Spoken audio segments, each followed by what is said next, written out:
بسم الله الرحمن الرحيم.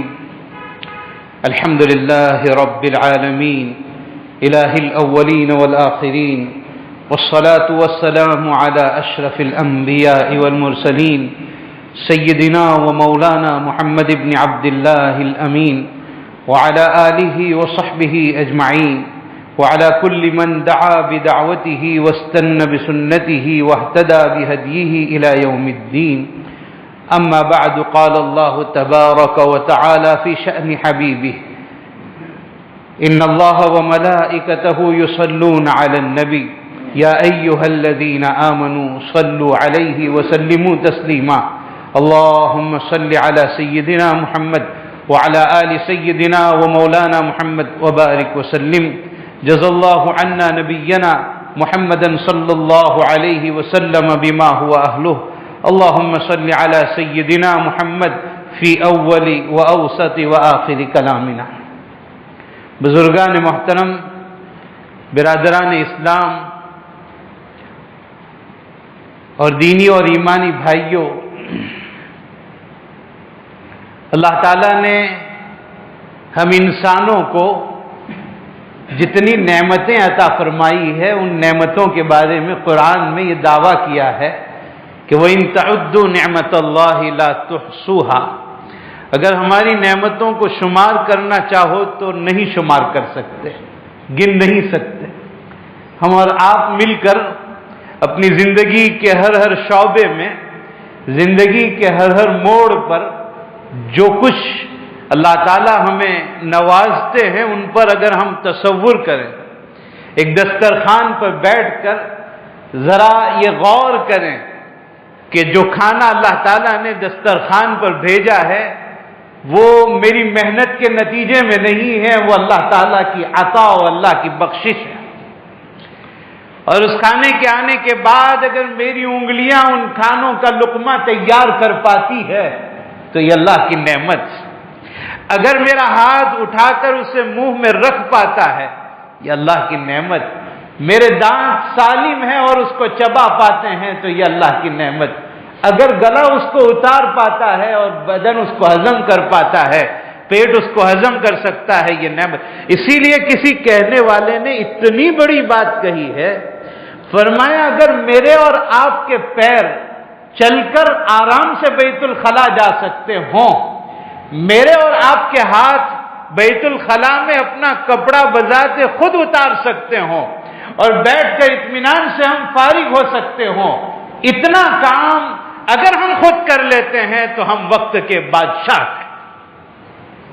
اس لیے کہ اگر یہ کام نہیں ہو سکتا، دوسروں کے ہاتھوں کرنا پڑے تو پھر ہم محتاج ہو جائیں گے، فقیر بن جائیں گے.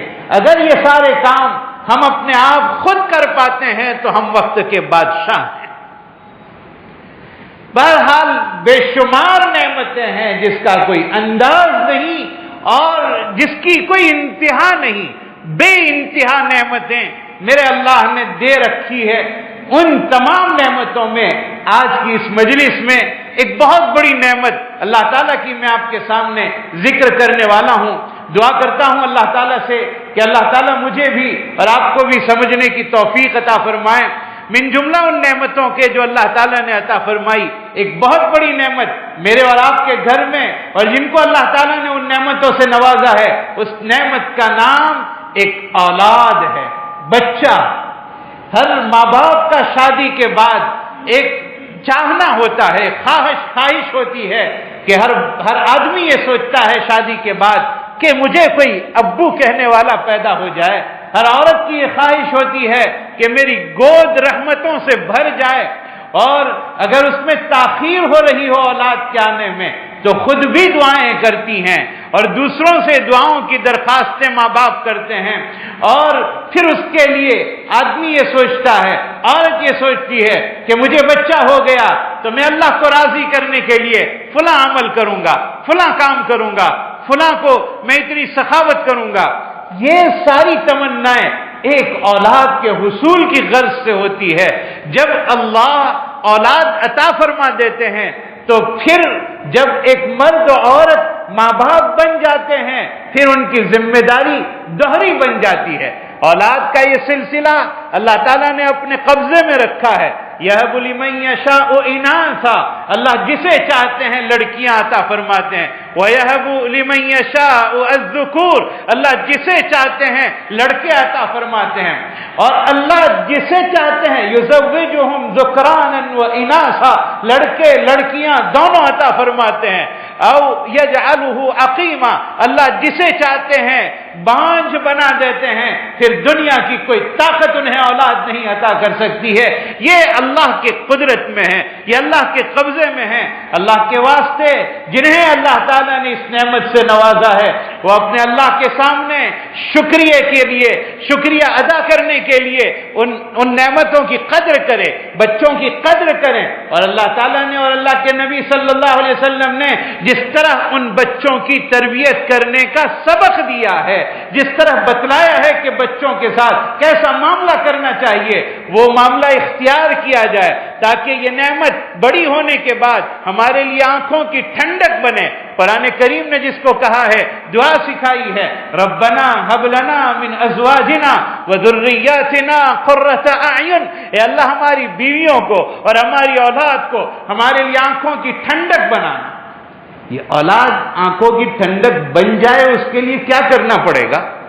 سیدنا امام بخاری رضی اللہ تعالیٰ عنہ نے اپنی صحیح بخاری میں کتاب التفسیر میں اس آیت پر بحث کرتے ہوئے بہت بڑے محقق، بہت بڑے ولی، بہت بڑے محدث حضرت حسن بصری رحمۃ اللہ علیہ کا قول نقل کیا ہے کہ کب اولاد ماں باپ کے لیے آنکھوں کی ٹھنڈک بن جائے، اس کے لیے کیا کرنا پڑے گا؟ فرمایا جب اولاد میں دین پیدا ہو جائے تو وہ اولاد ماں باپ کے لیے آنکھوں کی ٹھنڈک بنتی ہے۔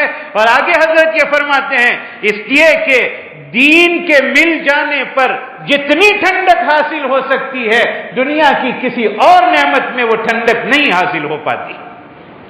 معلوم ہوا اولاد کو آنکھوں کی ٹھنڈک بنانے کے لیے انہیں دیندار بنانا پڑے گا، انہیں اچھے اخلاق والا بنانا پڑے گا۔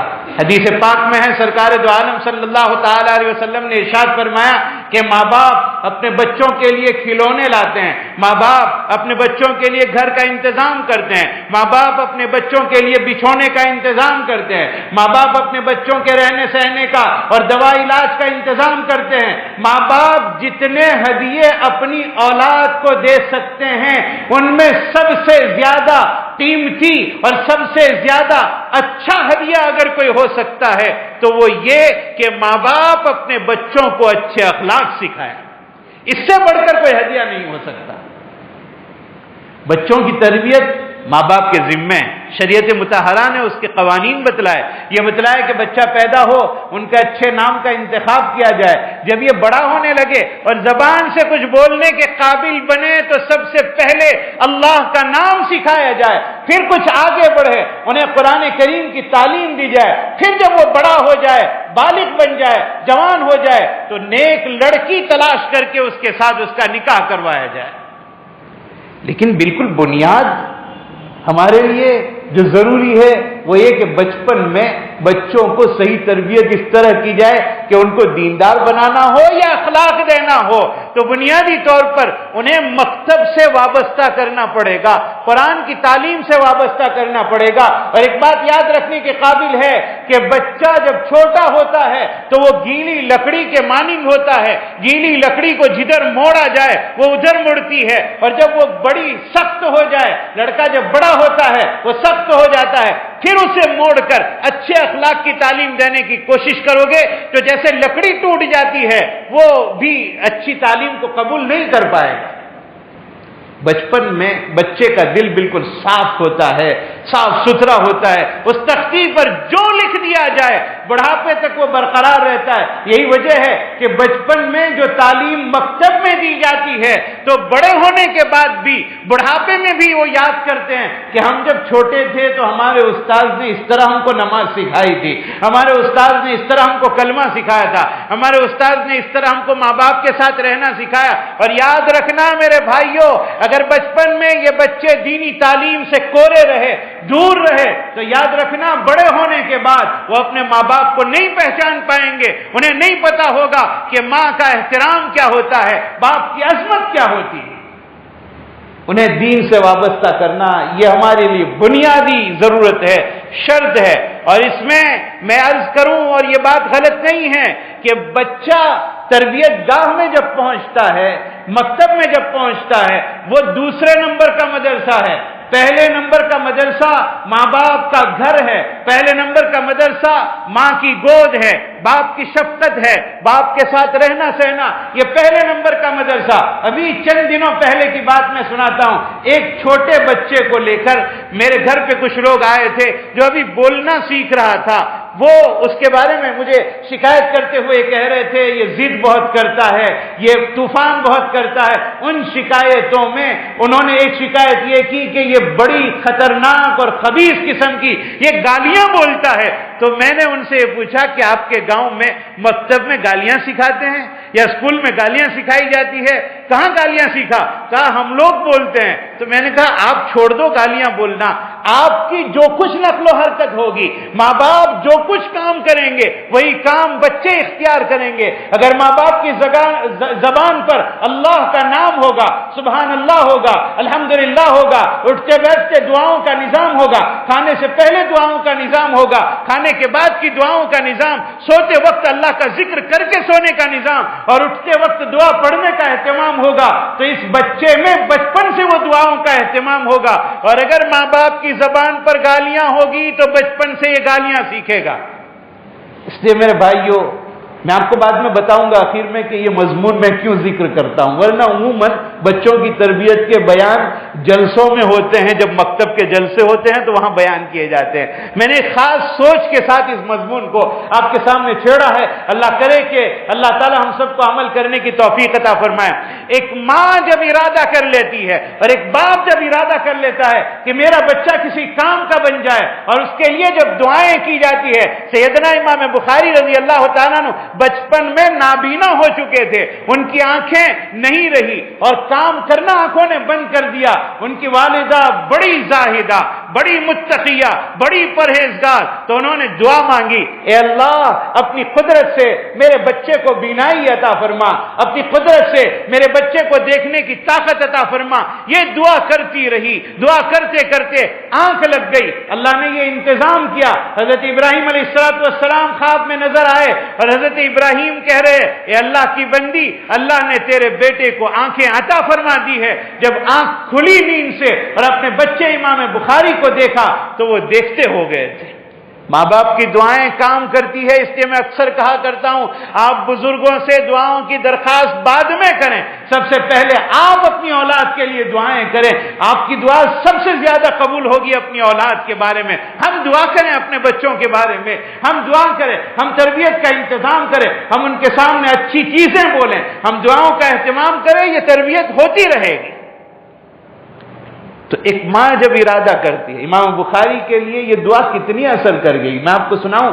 امام بخاری رضی اللہ تعالیٰ عنہ کی ایک کتاب ہے جس کا نام ہے التاریخ الکبیر۔ امام بخاری کے حالات میں لکھا ہے، امام بخاری نے یہ کتاب دن میں نہیں لکھی، رات میں، اور رات میں فانوس جلا کر نہیں، دیا جلا کر نہیں، رات میں چاند کی روشنی میں بیٹھ کر یہ کتاب لکھی۔ میں جب پڑھتا تھا اور میں نے اپنے استاد سے یہ واقعہ سنا پہلی مرتبہ، تو میں نے 14ویں رات کی چاندنی میں بیٹھ کر کچھ لکھنے کا ارادہ کیا، میں ایک لائن نہیں لکھ پایا۔ اللہ تعالیٰ نے ماں کی دعاؤں کے نتیجے میں امام بخاری کو وہ آنکھ کی روشنی عطا فرمائی کہ چاند کی روشنی میں بیٹھ کر پوری ایک کتاب امام بخاری نے لکھی۔ ماؤں کی دعا، باپ کی دعا اپنی اولاد کے بارے میں بڑی اثر رکھتی۔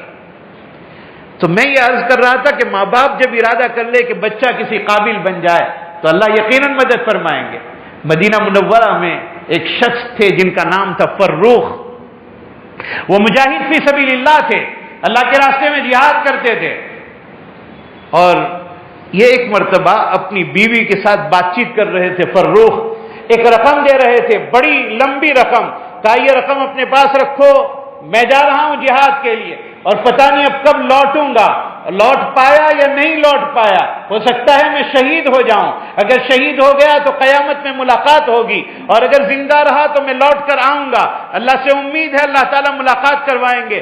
یہ جو فروخ جہاد کے لیے جا رہے ہیں، اس وقت بیوی حاملہ ہے، اور فروخ نے اپنی بیوی کو رقم دیتے ہوئے یہ کہا پیدا ہونے والے بچے کا خیال رکھنا، یہ کہہ کر فروخ روانہ ہو گئے، اور ادھر بچے کی ولادت ہوئی۔ ماں نے اس بچے کا نام رکھا ربیعہ، دنیا علم میں ان کو ربیعۃ الرائے کے نام سے پہچانا جاتا ہے۔ ربیعہ بچے کا نام ہو گیا، والد جہاد کے لیے تشریف لے گئے، 1 سال گزر گیا، 2 سال گزر گئے، 10 سال گزر گئے، 20 سال، 27 سال گزر گئے، اور اس کے بعد فروخ لوٹ کر مدینہ آ رہے ہیں۔ ادھر بچہ ربیعہ جوان ہو چکا ہے، اور والد گرامی شام کے وقت مدینہ آئے۔ فروخ مسجد نبوی میں مغرب کی نماز ادا کی، اور اس کے بعد ایک انداز لگایا کہ میرا گھر کدھر تھا۔ 27 سال گزر چکے تھے، مدینے کا نقشہ بدل چکا تھا، اور اب تلاش کرنا مشکل ہو رہا تھا کہ کہاں جائیں، کہاں تلاش کریں گھر کو۔ ایک اندازہ لگایا کہ جب میں مسجد نبوی سے نکلتا تھا، فلاں گلی میں جاتا تھا، فلاں جگہ میں مڑتا تھا، وہاں میرا مکان تھا۔ یہ اندازہ لگاتے لگاتے لگاتے اپنے گھر کے قریب پہنچ گئے، وہاں کھڑے ہو گئے، اور کھڑے ہو کر انداز لگایا کہ شاید یہ میرا ہی گھر ہے، تو گھر کے اندر گئے۔ گھر میں ایک نوجوان لڑکا بیٹھا ہوا ہے، اور وہ اس بوڑھے میاں کو آتے ہوئے کہتا ہے کہ بڑے میاں آپ کو شرم نہیں آتی، بغیر اجازت کے آپ ہمارے گھر میں گھس آئے، کس کو کہہ کر آپ آئے ہیں، کس کی اجازت لے کر آئے ہیں؟ اور وہ بڑے میاں یہ کہتے ہیں یہ میرا گھر ہے، تو یہاں میرے گھر میں کیوں بیٹھا ہے؟ اور پیچھے عورت یہ ساری بات سن رہی ہے۔ عورت نے آواز دی کہ بیٹا اس آواز کو میں پہچانتا ہوں، یہ کوئی اور نہیں ہے، 27 سال پہلے جو تیرا باپ جہاد میں گیا تھا وہ لوٹ کر آیا ہے۔ 27 سال کے بعد ملاقات ہو رہی ہے۔ جب یہ باپ گئے تھے تو بیٹے نے باپ کو نہیں دیکھا تھا، باپ نے بیٹے کو نہیں دیکھا تھا، اب تو دونوں گلے لگ گئے، ایک دوسرے کو مل کر رونے لگے، ایک دوسرے سے مل کر محبت کرنے لگے، پیار کرنے لگے۔ اور پھر یہ فروخ اپنے گھر میں پہنچے، اپنی بیوی کے پاس بیٹھے، رات کا وقت تھا، اور عشاء کی نماز کے بعد میاں بیوی نے بات چیت شروع کی۔ 27 سال کے بعد ملاقات ہوئی تھی، ایسی باتوں میں لگ گئی کہ فجر کا وقت ہو چکا، اور اب فجر کے قریب فروخ نے اپنی بیوی سے کہا کہ بیگم میں تمہیں ایک لمبی رقم دے کر گیا تھا، تم نے کیا کیا؟ کیا تم اس کا حساب مجھے دے سکتی ہو؟ کہا بالکل آپ کو آپ کا حساب دے دیا جائے گا، آپ ایک کام کرو، پہلے فجر کی نماز مسجد نبوی میں ادا کرو، اور اس کے بعد آؤ، اور اس کے بعد میں آپ کو سارا حساب دے دوں گی کہ میں نے آپ کا پیسہ کہاں خرچ کیا اور کس کام میں لگایا، کس طرح خرچ کیا، ایک ایک پائی کا حساب ہم دے دیں گے۔ فروخ جب نکلے مسجد نبوی میں پہنچے، مسجد نبوی بھری ہوئی تھی، جب امام نے سلام پھیر دیا تو مسجد نبوی میں بیچ میں ایک تخت لگایا گیا، اور فروخ پیچھے بیٹھے بیٹھے یہ دیکھ رہے ہیں کہ امامہ باندھا ہوا اور اچھا لباس پہنا ہوا ایک نوجوان اس مسند کے اوپر جلوہ افروز ہوتا ہے، بیٹھتا ہے، اور ہزاروں لوگ اس کی مجلس میں بیٹھے ہوئے ہیں، اور وہ اللہ کے نبی کی حدیث بیان کر رہا ہے، اور لوگ اس کی حدیثوں کو لے رہے ہیں۔ فروخ پیچھے بیٹھے ہیں، پہچان نہیں پائے کہ یہ کون ہے، تو اپنے بازو میں ایک آدمی کو پوچھا کہ یہ کون نوجوان ہے جو میرے نبی سرکار دو عالم صلی اللہ علیہ وسلم کی حدیثوں کو بیان کر رہا ہے؟ تو وہ بازو والے نے کہا آپ مدینے کے رہنے والے نہیں ہیں؟ الست من اہل المدینہ، کیا آپ مدینے کے رہنے والے نہیں ہیں؟ مدینے کے ہو اور ان کو نہیں پہچانتے، یہ ہو ہی نہیں سکتا ہے۔ کہا بھائی میں نہیں پہچانتا ہوں، ذرا اللہ کے واسطے یہ بتا دو کہ یہ کون ہے، یہ کس کا لڑکا ہے؟ جواب دیا یہ فروخ ہے، اور یہ فروخ نے یہ ربیعۃ الرائے ہے، اور ان کے والد فروخ ہیں جو 27 سال سے جہاد میں گئے ہیں، اب تک نہیں لوٹے۔ فروخ سن رہے ہیں، وہ کہنے والا پہچانتا نہیں تھا۔ فروخ مارے خوشی کے اچھلنے، اچھا یہ میرا بیٹا ہے جو مسجد پر بیٹھ کر، مسجد نبوی میں بیٹھ کر، مسجد نبوی میں حدیث پڑھانا یہ کوئی معمولی شرف کی بات نہیں۔ ہمارے اکابرین میں اور علماء میں شیخ الاسلام مولانا سید حسین احمد مدنی نور اللہ مرقدہ کو اللہ تعالیٰ نے یہ شرف عطا فرمایا کہ 18 سال روضہ اقدس کے پاس بیٹھ کر آپ نے حدیث کا درس دیا. ہم لوگ جب حدیث پڑھاتے ہیں تو یہ کہتے ہیں قال رسول اللہ صلی اللہ علیہ وسلم, اللہ کے نبی نے یہ بات ارشاد فرمائی, حضور یہ بات ارشاد فرماتے ہیں. امام مدنی حضرت شیخ الاسلام مولانا حسین احمد مدنی جب وہ حدیث پڑھاتے تھے اور یہ کہنا ہو کہ حضور یہ فرماتے ہیں تو حضور نہیں فرماتے تھے, یہ نہیں کہتے تھے کہ حضور نے فرمایا, یہ کہتے تھے اس قبر والے کا یہ حکم ہے. قال صاحب هذا القبر کذا, اس قبر والے نے یہ بات ارشاد فرمائی. یہ شرف حضرت حسین احمد مدنی نور اللہ مرقدہ کو ملا. بڑی محنتوں کے بعد اللہ تعالیٰ نے انہیں نوازا تھا. تو یہ ربیعۃ الرائے مسجد نبوی میں بیٹھ کر وہاں مسند لگایا گیا, ہزاروں لوگوں کو حدیث پڑھاتے تھے. اور ان کے والد فروخ خوش ہو رہے ہیں, اور جب یہ بیان ختم ہوا, حدیث کا درس ختم ہوا, گھر پر پہنچے, آنکھیں اشک بار تھی, آنکھوں میں آنسو چھائے ہوئے تھے. گھر کے دروازے کو دستک دی. بیوی نے جب دروازہ کھولا اور بیوی یہ کہنے لگی آپ کی رقم کا حساب میں دینے کے لیے تیار ہوں, تو فروخ نے کہا میں نے حساب لے لیا ہے, مجھے حساب کی ضرورت نہیں, میں مسجد نبوی میں وہ حساب دیکھ کر آیا ہوں کہ میرا بیٹا مسجد پر بیٹھ کر حدیث پاک پڑھا رہا ہے. مجھے یقین ہو گیا کہ تو نے میرے بچے کی تربیت میں اس رقم کو خرچ کیا. تو بیوی یہ کہنے لگی جتنا پیسہ آپ نے دیا تھا, جتنی رقم آپ نے دی تھی, آپ کا بچہ پڑھتا گیا اور اس نے یہ کہا مجھے فلاں جگہ جا کر علم حاصل کرنا ہے, میں نے اس کے پیچھے وہ رقم خرچ کی. میرے بھائیوں, جب پیسے کو خرچ کیا جائے صحیح کام میں, صحیح کام میں, اولاد کی تربیت میں, یقیناً اولاد بڑی ہو کر ہمارے لیے فرما بردار بنے گی, ہماری آنکھوں کی ٹھنڈک بنے گی. اور ہمارے اکابرین جتنے بڑے بنے ہیں انہوں نے سفر کیا ہے, ان کے پیسے, ان کے پیچھے جو کچھ پیسے خرچ کیے. امام بخاری رضی اللہ تعالیٰ عنہ کے والد گرامی اسماعیل یہ بھی محدث تھے. ان کا جب انتقال ہو رہا تھا تو ایک لمبی رقم چھوڑ کر انتقال کیے تھے, بڑی لمبی رقم چھوڑ کر انتقال کیے تھے. لیکن ساتھ میں یہ بیان کرتے تھے امام بخاری کے والد کہ میں قسم کھا کر کہہ سکتا ہوں یہ پورا جتنا سرمایہ میں چھوڑ کر جا رہا ہوں اس میں ایک پیسہ, ایک درہم حرام کا نہیں, شک شبے والا بھی نہیں, سب حلال. اس رقم سے امام بخاری کی تربیت ہوئی تو اللہ تعالیٰ نے سید المحدثین امام بخاری جیسا فرد تیار کیا. حلال و طیب مال سے ان کی پرورش ہوئی. امام بخاری رضی اللہ تعالیٰ عنہ, خیر ان کے واقعات بڑے لمبے ہیں, میں کسی موقع پر ذکر کروں گا آپ کے سامنے. میں یہ عرض کرنا چاہتا ہوں کہ فروخ کے بیٹے ربیعۃ الرائے کو تیار کرنے میں, محدث بنانے میں, حدیث کا امام بنانے میں, فقہ کا امام بنانے میں اگر کسی کی قربانی ہے تو باپ تو جہاد میں گئے تھے, ان کی ماں نے ان کی تربیت کی. میں میرے بھائیوں خاص طور پر یہ بات آپ کے سامنے اس لیے ذکر کر رہا ہوں, میں آخری بات کہنے کی طرف جا رہا ہوں کہ یہ مضمون میں نے کیوں آپ کے سامنے ذکر کیا. ایک لمبے زمانے سے ہمارے بچے مکتب سے دور ہو چکے ہیں, کافی وقت ہو چکا. ہاں یقیناً کئی جگہوں پر تعلیم ہوتی ہوگی, لیکن ایک کافی عرصہ ایسا گزرا کہ جس میں مدرسے بند رہے اور بچے مکتب سے دور رہے. کہیں ایسا نہ ہو کہ یہ بچے ان پریشانیوں میں بالکل منقطع ہو جائیں مکتب سے اور قرآن سے اور قرآن کی تعلیم سے. یاد رکھنا, ایک ہمارے اکابرین یہ کہا کرتے تھے ایک دن کی غیر حاضری 40 دن تک نقصان پہنچاتی ہے. ان بچوں نے کئی مہینوں کی غیر حاضری کر دی ہے. اس لیے میرے بھائیوں اب بھی وقت ہے, اگر ہمارے پاس یہ معاملات ہے, یہ حادثات ہے کہ ہمارے بچے مکتب نہیں جا پا رہے ہیں, ہو سکتا ہے مکتب جاتے ہوں, اللہ کرے کہ یہ سارا نظام درست ہو جائے. لیکن اگر آگے بھی ایسے حالات آئیں کہ مکتب میں بچہ نہ جانے لگے, تکلیف آ جائے, پریشانی آ جائے, تو اللہ کے واسطے گھر گھر کو مکتب بنا دینا, لیکن بچوں کو قرآنی تعلیم سے دور مت ہونے دینا. یہ ہمارا مستقبل ہے, یہ ہمارا سرمایہ ہے, یہ ہمارا فیوچر ہے. آج اگر یہ منقطع ہو گئے تو آنے والی نسلیں قرآن سے بالکل کٹ جائے گی. اس لیے اللہ کے واسطے ان بچوں کو قرآن کی تعلیم سے دور مت ہونے دینا، مکتب کی تعلیم سے دور مت ہونے دینا۔ یہ مکتب کی تعلیم یہ بنیاد ہے، یہ اگر مضبوط رہی تو بڑھاپے تک یہ مضبوط رہے گا۔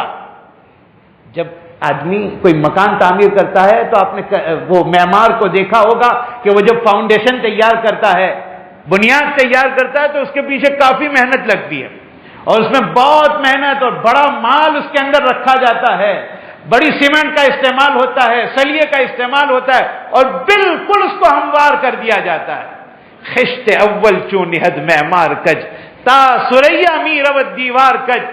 جب کوئی معمار عمارت بنانے والا پہلی اینٹ اگر ٹیڑھی رکھے گا تو دیوار قائم نہیں ہو پائے گی، اور اگر قائم ہو کر آسمان تک پہنچ جائے تب بھی وہ ٹیڑھی کی ٹیڑھی ہی رہے گی۔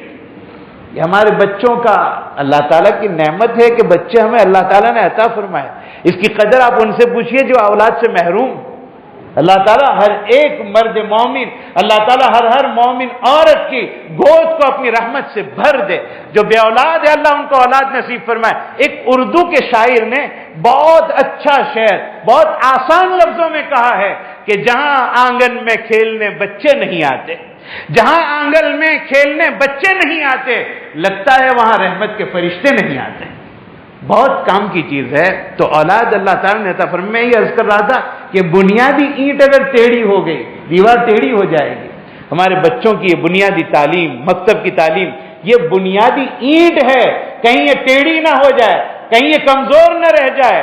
میرے بھائیوں، بڑے ہونے کے بعد دارالعلوم میں بچہ پہنچتا ہے، باقی علوم حاصل کرتا ہے، وہ ہر ایک کے لیے فرض نہیں ہے، لیکن مکتب میں جو احکام سکھائے جاتے ہیں، جو باتیں سکھائی جاتی ہیں، وہ زندگی بھر کے لیے سکھائی جاتی ہے، وہ ہر ایک کے لیے ضروری ہوتا ہے۔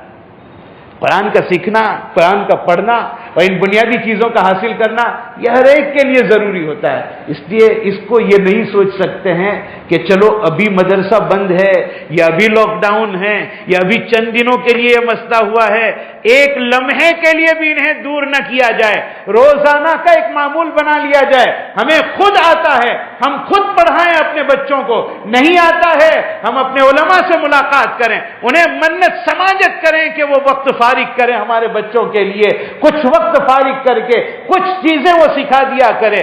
اللہ کے واسطے ان بچوں کا خیال رکھنا، ان بچوں کا خیال رکھنا، کہیں یہ منقطع نہ ہو جائے، کہیں یہ دور نہ ہو جائے، ورنہ آنے والی نسلوں میں بڑی پریشانیاں۔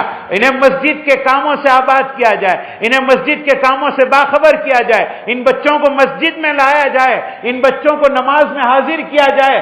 اگر یہ بچے مسجد میں آ کر شرارت کرتے ہیں، ان کی شرارت کو برداشت کر لیا جائے، لیکن اللہ کے واسطے ان کاموں سے ان کو دور نہ کیا جائے۔ مجھے یاد ہے مولانا عبداللہ صاحب کاپودروی نور اللہ مرقدہ، یہ بڑے ہیں، ان کو بڑا کہنا یہ کوئی بات ہی نہیں، ان کا تعارف سب پہچانتے ہیں مولانا کو۔ حضرت جب فلاح دارین میں محتمم تھے اور بڑے بڑے اساتذہ ان کے پاس پڑھے ہوئے سامنے بہت ادب کے ساتھ بیٹھے ہوئے تھے، اور ایک بچہ داخلے کے لیے آیا جس کی عمر 10-11 برس کی ہوگی، وہ بڑے بڑے لوگ سامنے ادب کے ساتھ بیٹھے ہیں، یہ بچہ سیدھا آ کر مولانا عبداللہ صاحب کے گدی پر بازو میں آ کر بیٹھ گیا، اور وہ سارے لوگ پریشان ہو رہے ہیں کہ یہ بچہ کون ہے جو اتنے بڑے آدمی کے بغل میں جا کر بیٹھ گیا۔ اور مولانا عبداللہ صاحب ان علماء کے جذبات کو سمجھ رہے تھے۔ مولانا نے ان علماء کو یہ کہا کہ اللہ کے واسطے غصے کی نظر سے اس بچے کو مت دیکھو، یہ بچہ ابھی جانتا نہیں ہے کہ یہاں کے آداب کیا ہے، چند دنوں یہاں رہے گا تو اسے پتا چلے گا، یہاں کا ماحول اسے ملے گا، یہاں کی تربیت اسے ملے گی تو اسے پتا چلے گا کہ کہاں بیٹھنا چاہیے کہاں نہیں بیٹھنا چاہیے۔ ہمارے بچے اگر مسجد میں آتے ہیں اور وہ آج مسجد کے آداب سے بے خبر ہیں، یہ بڑے ہو جائیں گے تو پھر ان کو پتا چلے گا کہ مسجد میں ادب کے ساتھ آنا چاہیے، احترام کے ساتھ آنا چاہیے۔ لیکن اگر بچپن سے منقطع ہو گئے تو پھر بڑھاپے تک یاد رہے گا کہ ہمیں تو ڈانٹ کر نکال دیا گیا تھا مسجد سے، اب نہیں جانا ہے۔ میرے بھائیوں، اولاد کی صحیح تربیت کرو، اللہ رب العزت ہمیں اولاد کو سمجھنے کی توفیق عطا فرمائے، اولاد کی قدر کرنے کی توفیق عطا فرمائے۔ میں آخر میں یہ بات کہتا ہوں، ہمارے اکابرین میں جتنے لوگ بڑے ہوئے ہیں، جتنے لوگ بڑے بنے ہیں، ان بڑوں کے پیچھے ان کے ماں باپ کا ہاتھ رہا ہے، اور ان کے ماں باپ کی آہ سحر خیزی یعنی راتوں میں بیدار ہو کر دعاؤں نے رنگ پیدا کیا ہے۔ آپ کو اگر شک ہو اور یقین نہ آ رہا ہو، شیخ الحدیث مولانا زکریا صاحب رحمۃ اللہ علیہ کی کتاب آپ بیتی کا مطالعہ کیجئے۔ حضرت نے اپنے پورے بچپن کو اس میں ذکر کیا ہے کہ میرے ماں باپ نے میری کیسے تربیت کی۔ میرے بھائیوں، یہ ایک لمبی داستان ہے، لمبا مضمون ہے۔ اللہ رب العزت ہمارے اس مل بیٹھنے کو قبول فرمائیں، ہمیں اللہ توفیق عطا فرمائیں کہ ہم اپنی اولاد کو اللہ کی بڑی نعمت سمجھیں، اور لمحہ لمحہ اللہ تعالی ہمیں ان کی قدر کرنے کی اور ان کی تربیت کرنے کی ہمیں توفیق عطا فرمائیں۔ عید و آزمن و از جملہ جہاں آمین بعد، وآخر دعوانا ان الحمدللہ رب العالمین۔